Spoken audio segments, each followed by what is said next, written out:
कल हमने आर्थिकी का कुछ पार्ट कंप्लीट किया था और आज कंप्लीट हो जाएगा रियो, और आज हम यूपी स्पेशल भी कंप्लीट कर लेंगे। चलिए तो आज का सेशन स्टार्ट करते हैं। तो आज का पहला टॉपिक है विश्व निवेश रिपोर्ट।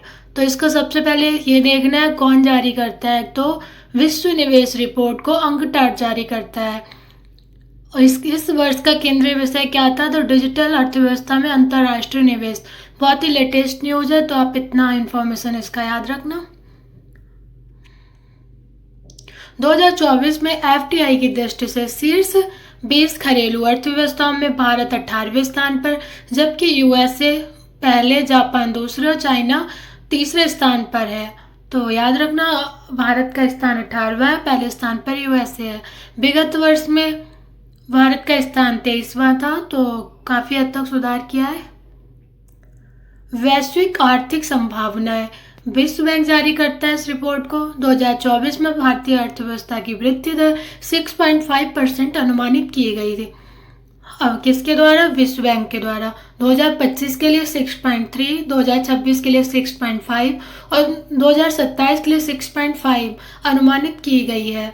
6.7 अनुमानित की गई है। 2022 और 23 में भारतीय अर्थव्यवस्था 2022 में 7.6 और 2023 में 9.2% रही थी। नवीनतम रिपोर्ट के अनुसार वैश्विक विकास दर तो कितनी है? तो 2024 में 2.8% है। आप एक दो बार देख लेना, रटने की जरूरत नहीं है, एक दो बार याद करेंगे तो याद हो जाएगा। और इतना भी पूछता नहीं है डिटेल में जाके, पर हमें यह पढ़ना तो पड़ेगा, बहुत ही लेटेस्ट न्यूज है।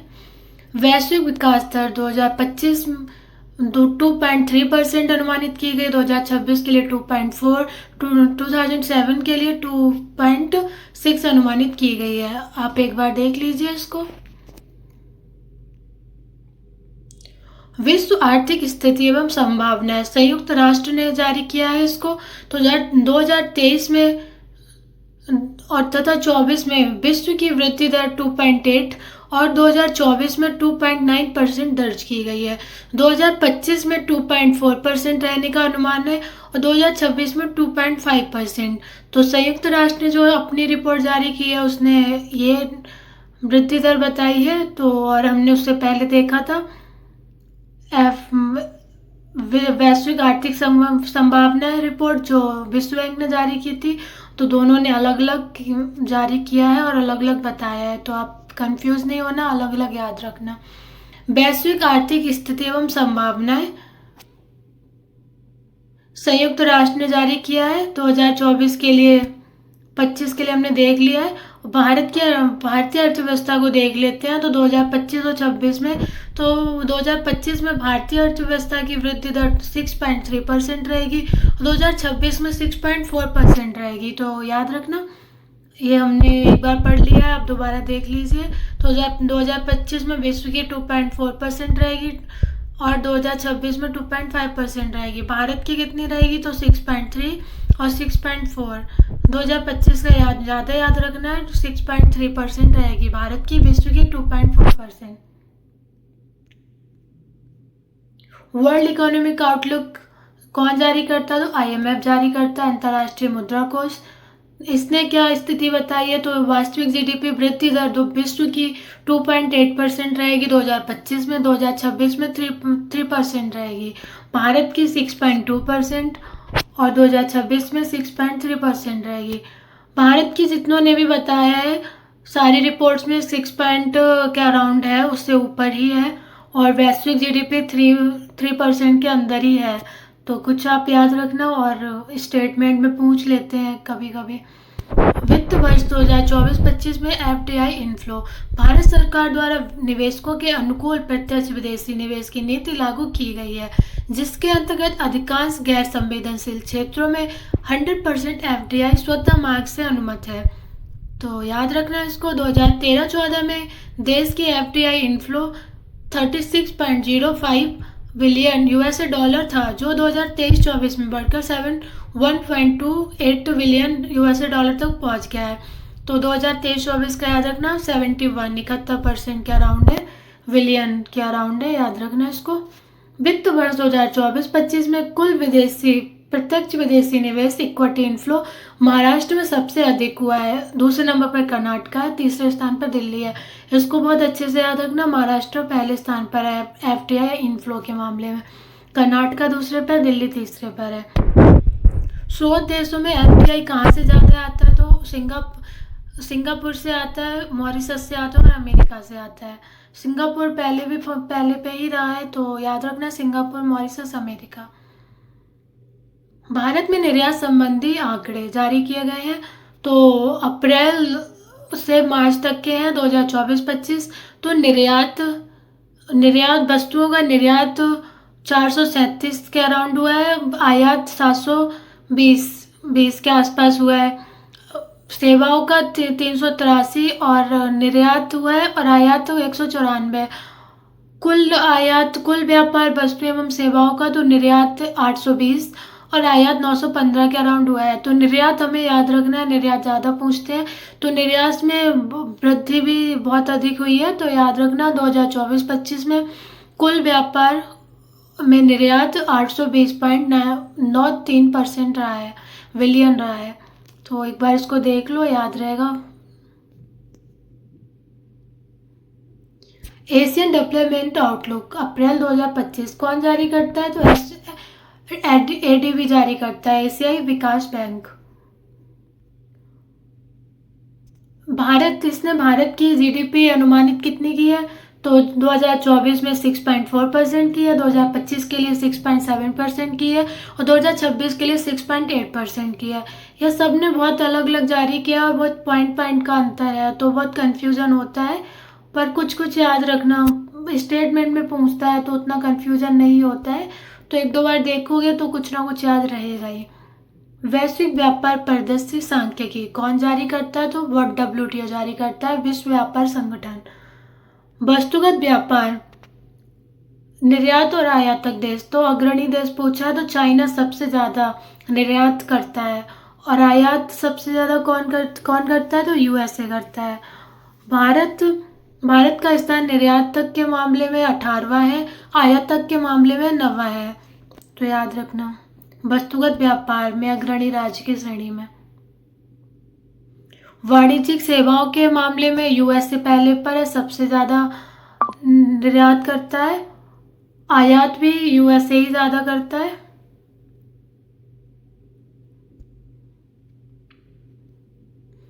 भारत का स्थान वाणिज्यिक सेवाओं में निर्यात के मामले में 8वां है और आयात के मामले में 9वां है।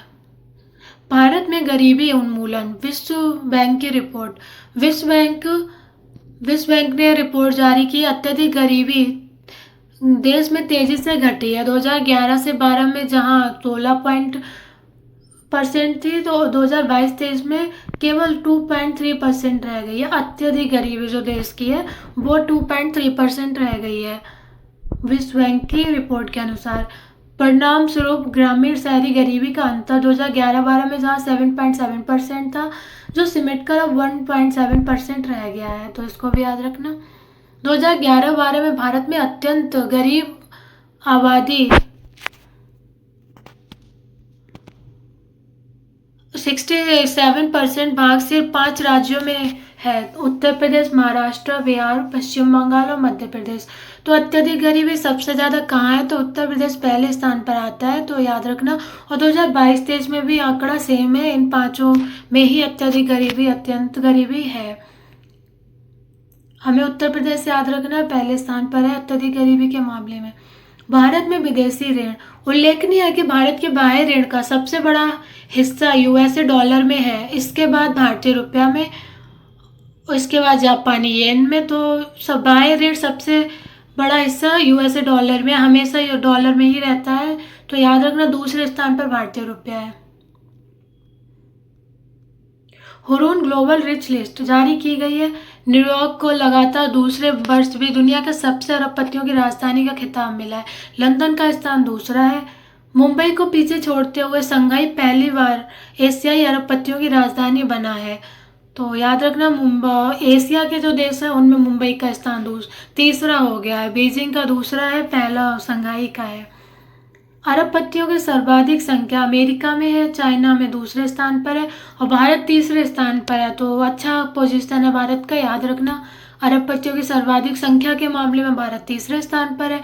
2025 में शीर्ष 5 अरबपतियों एलन मस्क है।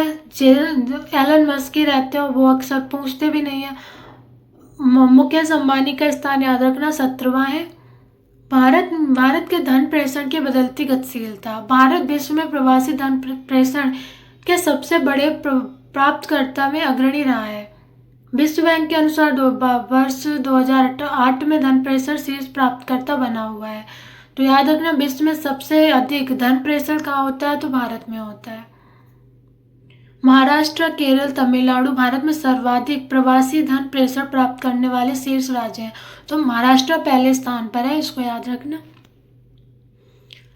भारत के आवक धन प्रेषण, जहाँ से ज़्यादा धन आता है भारत में, तो संयुक्त राज्य अमेरिका से ज़्यादा आता है, यूएई से आता है, यूनाइटेड किंगडम से आता है, यूके से आता है। रोमानिया और बुल्गारिया शेंगेन क्षेत्र के पूर्व सदस्य बन गए हैं, बस इतना याद रखना है। तो शेंगेन क्षेत्र ऐसा क्षेत्र है जहाँ कोई आंतरिक सीमाएं नहीं है और जहाँ यूरोपीय संघ के नागरिक, गैर यूरोपीय संघ के निवासी और आगंतुक सुरक्षित और स्वतंत्र रूप से यात्रा कर सकते हैं। वॉन्ड फाइनेंस ग्लोबल 500, तो हर बार की तरह एप्पल को शीर्ष स्थान प्राप्त हुआ है। दूसरा स्थान माइक्रोसॉफ्ट, तीसरा गूगल और चौथा स्थान अमेजॉन को प्राप्त हुआ है। संधारणीय हेतु वैश्विक सुर्खियों में भारतीय थाली। 10 अक्टूबर 2024 को वर्ल्ड वाइल्ड लाइफ फंड द्वारा लिविंग प्लैनेट रिपोर्ट जारी की गई है।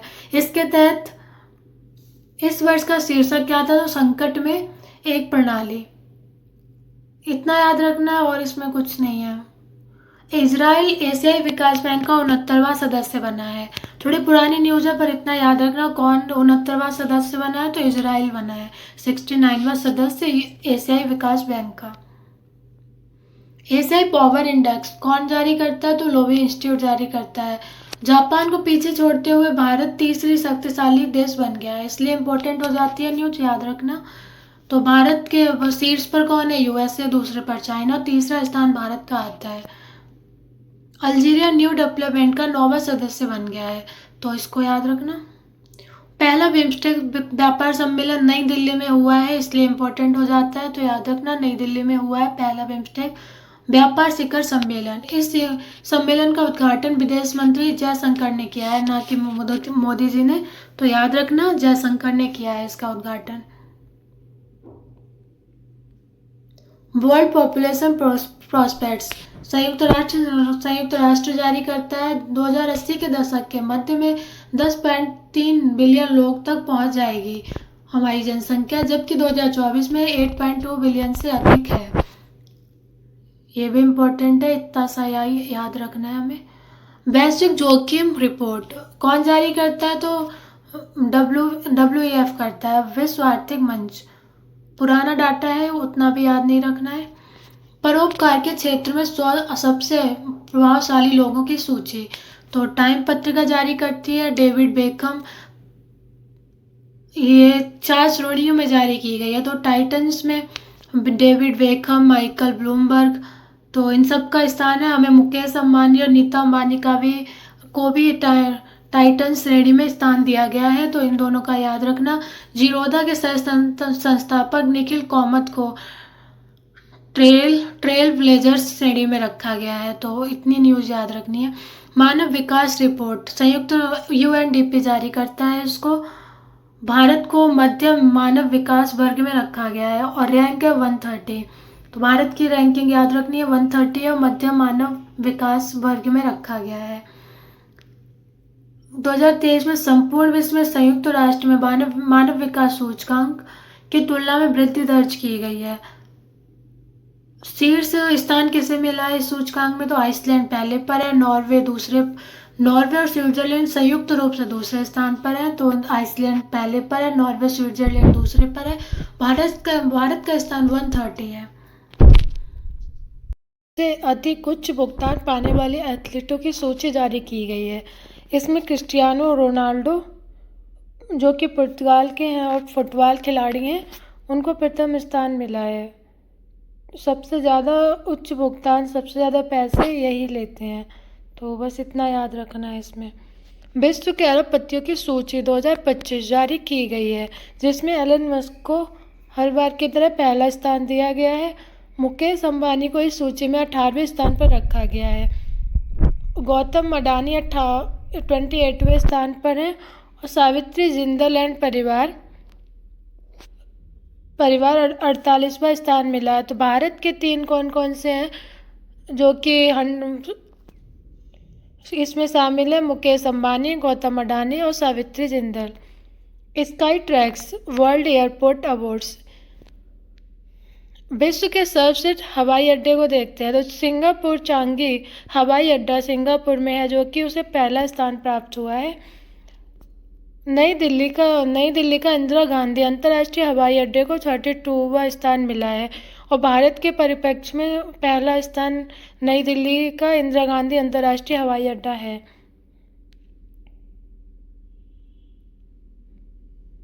विश्व के सबसे अमीर शहर।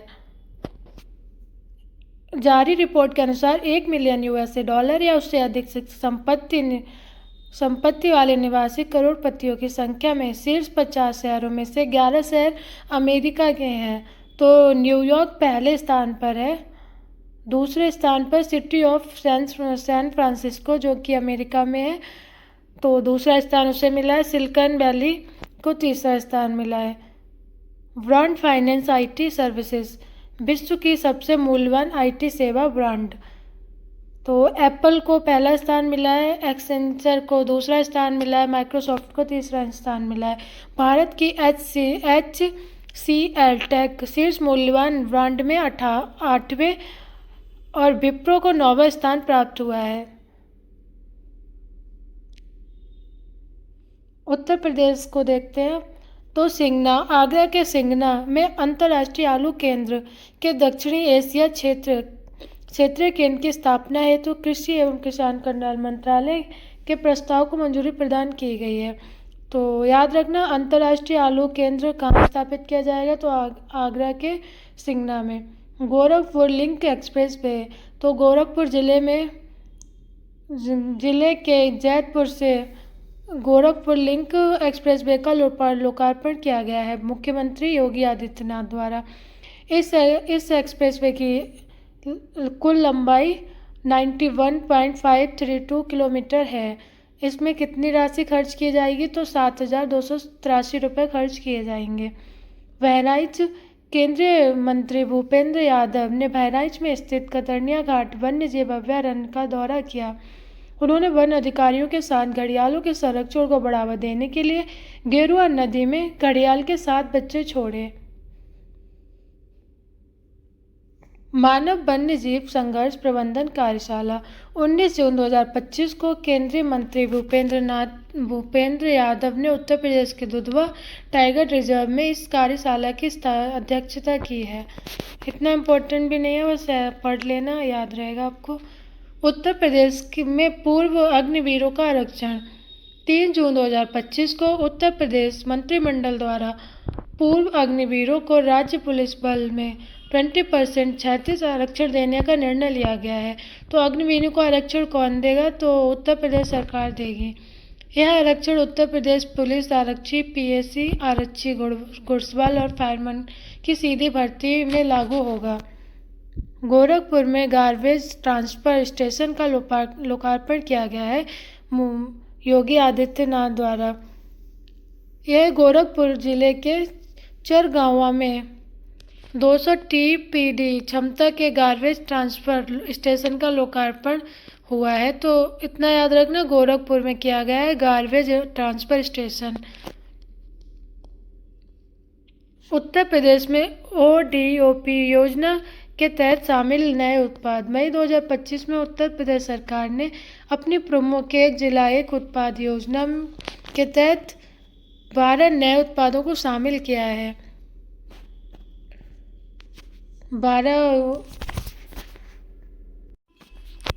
12 का नाम कृषि उपकरण, होजरी उत्पाद सहारनपुर, धातु उत्पाद गाजियाबाद, धातु एवं लकड़ी के हस्तशिल्प अमरोहा, पेठा उद्योग आगरा, धातु उत्पाद हमीरपुर, लकड़ी उत्पाद बरेली, चिकोरी उत्पाद एटा, खाद्य प्रसंस्करण प्रतापगढ़। 12 नए उत्पादों को शामिल किया गया है, इतना याद रखना है और एक बार इसको पढ़ लेना, इतना डीपली नहीं जाते हैं। यूपी एग्रीज और एआई प्रज्ञा। 9 मई 2025 को उत्तर प्रदेश के मुख्यमंत्री योगी आदित्यनाथ और विश्व बैंक समूह के अध्यक्ष अजय बंगा ने यूपी एग्रीज और एआई प्रज्ञा कार्यक्रम का शुभारंभ किया। यूपी एग्रीज परियोजना का उद्देश्य पूर्वांचल और बुंदेलखंड के 28 जिलों में कृषि में क्रांति लाना और महिलाओं की 30% हिस्सेदारी के साथ लगभग 10 लाख किसानों को लाभान्वित करना है। इस परियोजना में विश्व बैंक के अतिरिक्त राज्यांश 1166 करोड़ रुपए होगा। तो यूपी एग्रीज और एआई प्रज्ञा याद रखना, और इसमें विश्व बैंक उत्तर प्रदेश की सरकार करेगी। तो यूपी एग्रीज पूर्वांचल और बुंदेलखंड के 18 जिलों में कृषि में क्रांति लाने से संबंधित है, जिसमें 30% की भागीदारी महिलाओं की होगी। एआई प्रज्ञा कार्यक्रम के तहत राज्य सरकार का लक्ष्य 10 लाख युवाओं को कृत्रिम बुद्धिमत्ता और डिजिटल तकनीकों में प्रशिक्षित करना है। तो उन दोनों का लक्ष्य याद रखना। एआई प्रज्ञा नाम से ही पता चल रहा है एआई से संबंधित है, और यूपी एग्रीज कृषि से संबंधित है। उत्तर प्रदेश में सीड पार्क की स्थापना। लखनऊ के अटारी क्षेत्र में 130 एकड़ भूमि पर स्थापित किया जाएगा। इसकी अनुमानित लागत 266 करोड़ रुपए होगी। बहुत लेटेस्ट है, तो आप इसको भी याद रख सकते हैं, कितने पैसे खर्च हो रहे हैं और कितने क्षेत्र में स्थापित किया जाएगा। और मध्य लखनऊ में किया जाएगी इसकी स्थापना, ये तो याद रखना ही है। सीड पार्क की स्थापना लखनऊ में की जाएगी।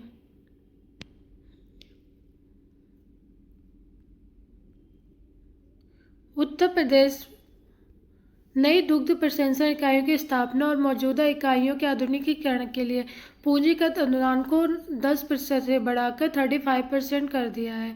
तो याद रखना, दुग्ध प्रसंस्करण की इकाइयों की स्थापना के लिए जहां पूंजीगत अनुमान 10% दिया जाता था, अब 35% दिया जाएगा। उत्तर प्रदेश वैश्विक क्षमता केंद्र नीति 2024 लाई गई है 6 मई 2025 को। तो उद्देश्य क्या है इसका? तो उद्देश्य प्रदेश में आईटी, वित्त, मानव संसाधन और ग्राहक सहायता जैसे क्षेत्रों में वैश्विक क्षमता केंद्रों की स्थापना को बढ़ावा देना है। जीसीसी टियर 1, टियर 2 और टियर 3 शहरों को विकसित करने में सहयोग करेंगे, जिससे क्षेत्रीय विकास को गति मिलेगी और ग्रामीण और शहरी आय असमानताओं को कम किया जा सकेगा। आगरा 15 अप्रैल 2025 को मुख्यमंत्री ने आगरा में 30वें भीम नगरी समारोह का उद्घाटन किया है। तो याद रखना, भीम नगरी समारोह का उद्घाटन कहाँ हुआ है? तो आगरा में हुआ है। किसने किया है? मुख्यमंत्री जी ने किया है। केयान डिस्टिलरी प्राइवेट लिमिटेड के प्लांट का लोकार्पण कहाँ किया गया है? तो गोरखपुर जिले में किया गया है। इतना याद रखना है इसमें।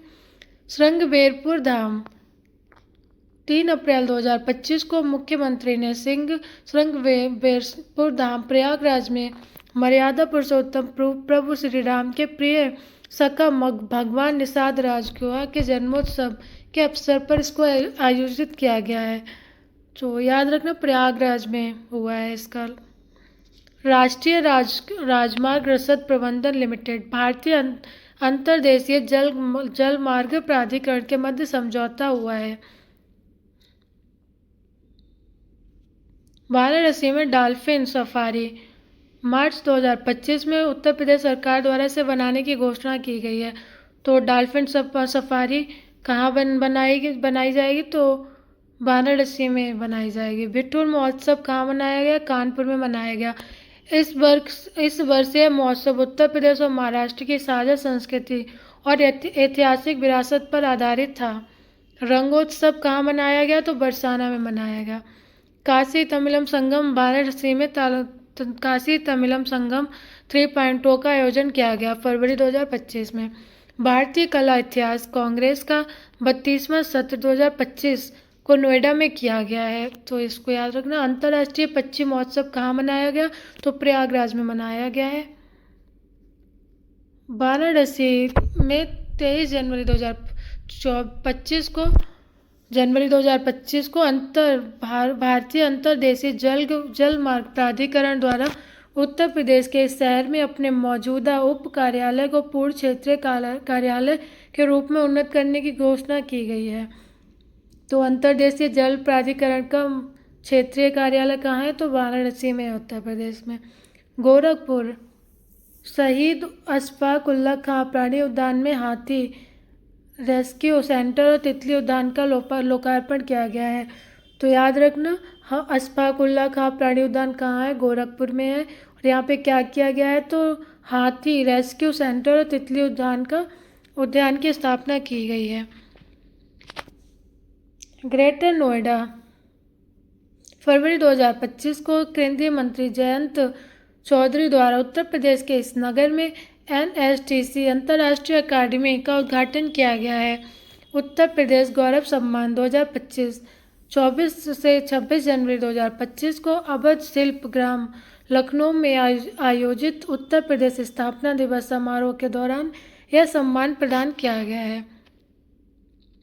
तो 6 व्यक्तियों को दिया गया है। कृष्णकांत शुक्ल जो कि वाराणसी से हैं, हिमांशु गुप्ता वृंदावन से हैं, मनीष वर्मा कानपुर से हैं, कृष्ण यादव बुलंदशहर से हैं, कर्नल सुभाष देसवाल बुलंदशहर से हैं, जयकर सिंह बहराइच से हैं।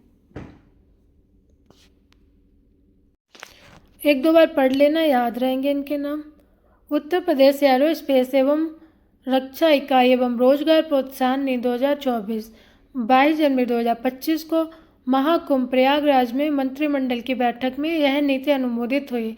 इस नीति का लक्ष्य अगले 5 वर्षों में 50,000 करोड़ रुपए के निवेश आकर्षित करना और एरोस्पेस एवं डिफेंस में रोजगार के 1 लाख अवसर सृजित करना है।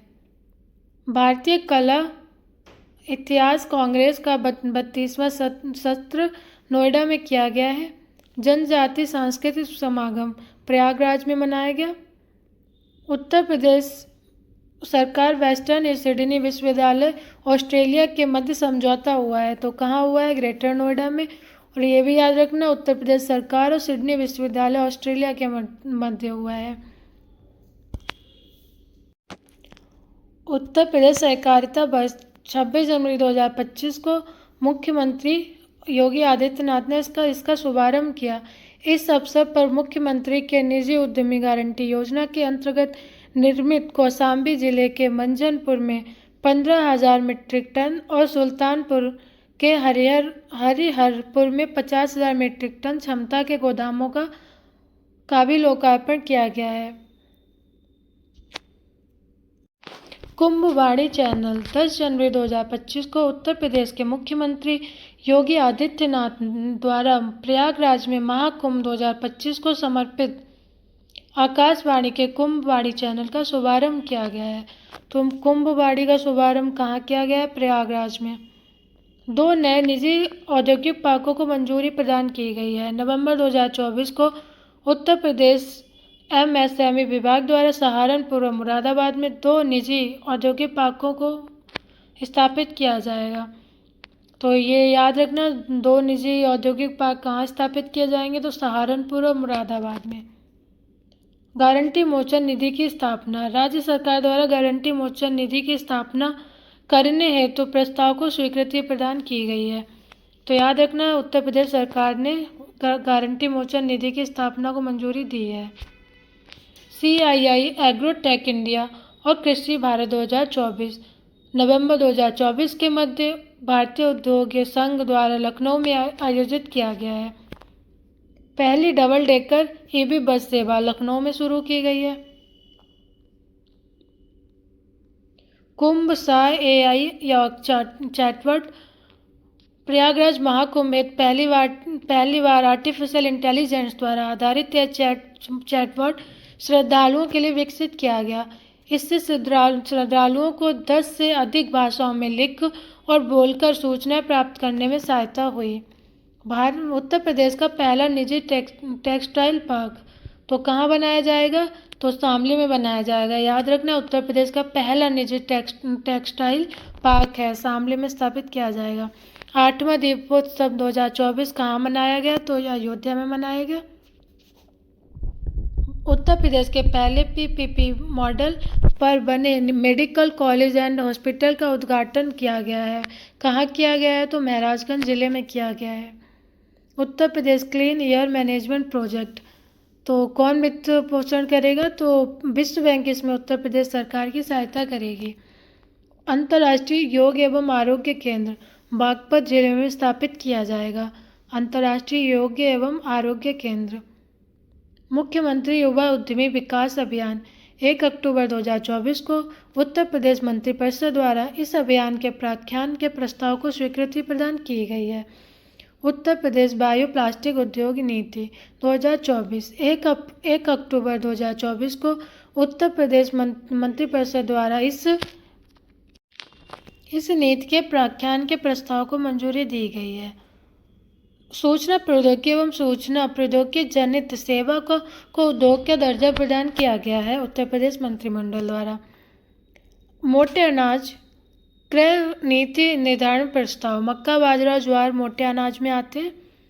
मंत्रिपरिषद उत्तर प्रदेश मंत्रिपरिषद द्वारा खरीफ विपणन वर्ष 2024-25 में मूल्य समर्थन ऊर्जा योजना के अंतर्गत मोटे अनाज क्रय नीति के निर्धारण के प्रस्ताव को स्वीकृति प्रदान की गई है। ग्रेटर नोएडा 11 से 13 सितंबर 2024 को मध्य ग्रेटर नोएडा में सेमिकॉन इंडिया 2024 का आयोजन किया गया। तो सेमिकॉन इंडिया 2024 का आयोजन कहाँ किया गया? तो ग्रेटर नोएडा में किया गया है। उत्तर प्रदेश सैनिक स्कूल गोरखपुर में स्थापित किया गया है। जटायु संरक्षण एवं प्रजनन केंद्र कैंपियरगंज महाराजगंज में उसका उद्घाटन किया गया है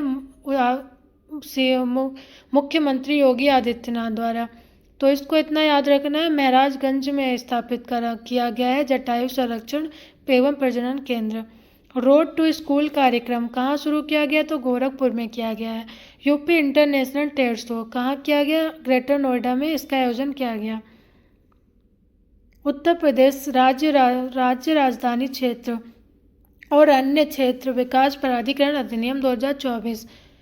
इस अधिनियम में राष्ट्रीय राजधानी क्षेत्र एनसीआर की तर्ज पर राज्य में एससीआर के गठन का प्रावधान किया गया है। उत्तर प्रदेश के 6 जिले लखनऊ, हरदोई, सीतापुर, उन्नाव, रायबरेली, बाराबंकी के 27,826 वर्ग किलोमीटर क्षेत्र को एससीआर क्षेत्र में शामिल किया जाएगा। तो इन 6 जिलों के नाम याद रखना, लखनऊ, हरदोई, सीतापुर, उन्नाव, रायबरेली और बाराबंकी। उत्तर प्रदेश राज्य राजधानी क्षेत्र विकास प्राधिकरण का मुख्यालय लखनऊ में होगा। इस प्राधिकरण के अध्यक्ष मुख्यमंत्री और उपाध्यक्ष राज्य के मुख्य सचिव होंगे। उत्तर प्रदेश सार्वजनिक परीक्षा अधिनियम 2024। इस अधिनियम में उत्तर प्रदेश सार्वजनिक परीक्षा अधिनियम 1998 के प्रावधानों में बदलाव करते हुए सार्वजनिक परीक्षाओं में पेपर लीक अन्य अनियमितताओं को रोकने हेतु कड़े प्रावधान किए गए हैं। ये इतना नहीं पूछेगा और न्यूज़ भी पुरानी है, तो हम इतना ही करते हैं। चलिए आज का क्लास यहीं पे समाप्त करते हैं। आप अच्छे से रिवाइज कर लेना और बहुत ही फैक्चुअल इन्फॉर्मेशन होती है इसमें।